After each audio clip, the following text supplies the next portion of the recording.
Let me tell you, I've seen a lot in my day. I've been around since the beginning of animation, back when cartoons were black and white and the only sound was a piano. I remember a time when mice were small, gray, and didn't wear shoes. Then along came this little Tweety bird. He's been my nemesis ever since. I was created by the legendary Fritz Freleng way back in 1945, debuting in Life with Feathers. From that moment on, I was destined for the spotlight. It's not easy being me. I mean, a cat trying to catch a bird? You know it's gonna be messy. I've chased that little yellow menace, Tweety bird, all over the place, from my own backyard to the Australian outback. Throughout the years, I've been on the big screen and on TV, from classic Warner Brothers cartoons to the beloved Looney Tunes show. I've shared the screen with 90 other famous felines, including the famous Bugs Bunny, Elmer Fudd, Daffy Duck, Spike the Dog, and Porky Pig. I've dabbled in various roles, being a suave cat in the Sylvester and Tweety mysteries. As for Tweety, I've tried everything from building giant mousetraps to dressing up as a birdseed salesman. But that bird, he's always one step ahead. But I'll catch him eventually. That's what cats do, right? We hunt. We chase. We pounce. And we never give up.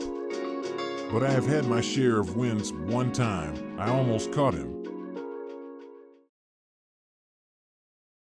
Garfield, the iconic orange tabby cat, first appeared on June 19, 1978, when the first Garfield comic strip was published by his creator, Jim Davis.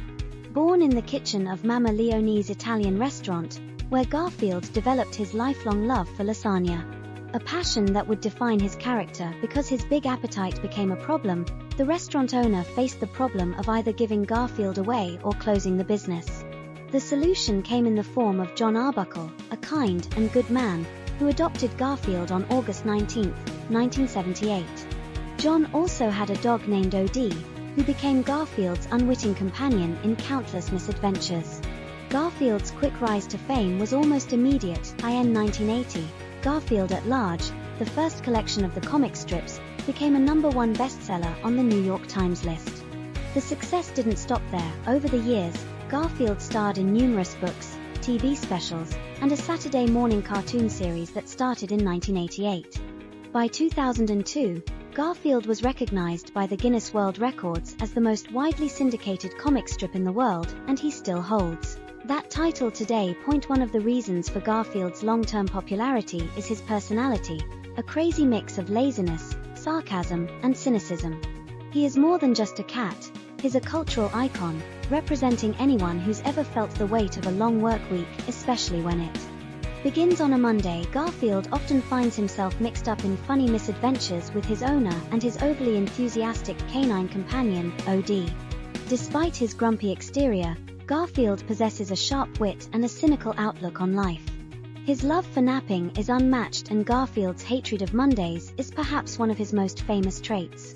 Understood by his many fans who also dread the start of the work week, but he is not a fan of anything resembling exercise, and his love for food, especially lasagna and pizza, only add to his charm.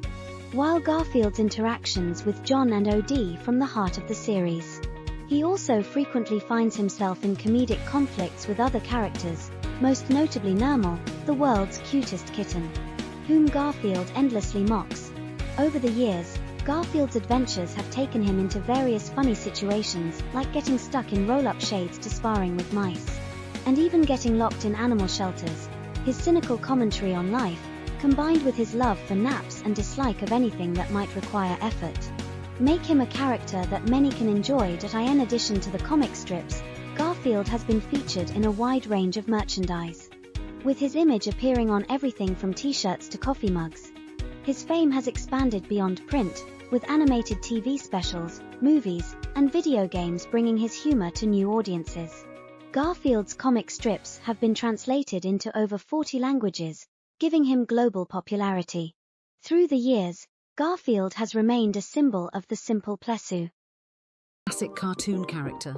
Created by Pat Sullivan and Otto Messmer in 1919, Felix was a popular figure way back in the animated silent movie days, starring in the movie Feline Follies, continuing to appear in many silent movies right through until the 1930s, when he began to appear in comic strips. The comic strips were popular, and they helped to fix Felix's place in the culture of the time.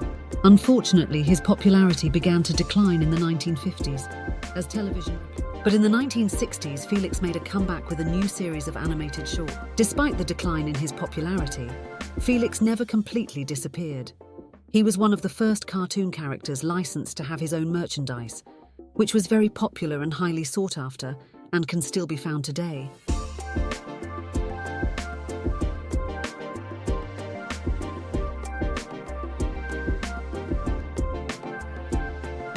Felix the cat is still a beloved character, with appearances in various forms of media, including merchandise, video games, and even a feature film. He is also the very proud holder of the Guinness World Record for the longest-running animated cartoon series. But why am I telling you this, when we can hear from the legend himself? People ask me why I'm famous. Well, it started back in the silent film era. I captured plenty of hearts with my antics and clever tricks. My big break came in 1919 with Feline Follies. The audiences loved it and went wild. I was the first cartoon character to be a real star, and it paved the way for a lot of my feline buddies and rivals.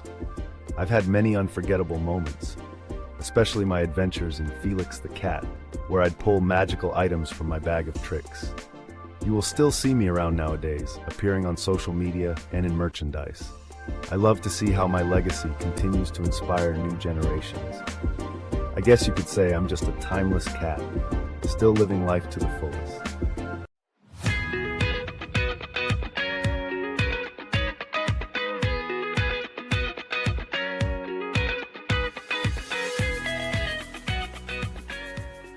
What?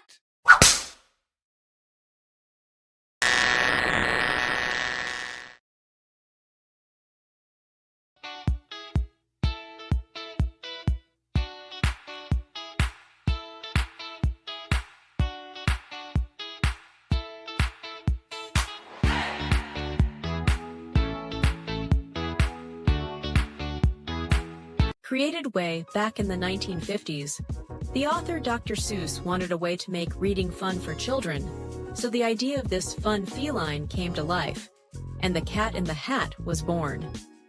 This red and white striped hat-wearing cat burst from the pages of his first book, entertaining children on a dull, rainy day with tricks and games, dressing up and playing ball inside the house. They cause chaos and a huge mess. When the mess becomes overwhelming, the fun and games eventually end. But then the Cat in the Hat cleans up the mess, then disappears, leaving the children to wonder, what just happened? Was it all just a dream?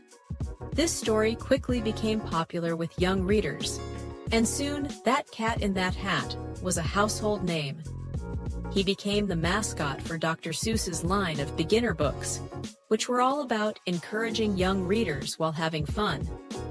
Later starring in cartoons, films, and on stage.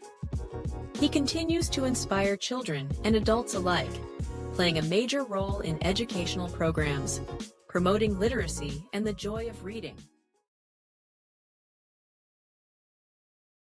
I am not in this video anymore. I am in another one especially about me. Please see it in the link just here. Thank you.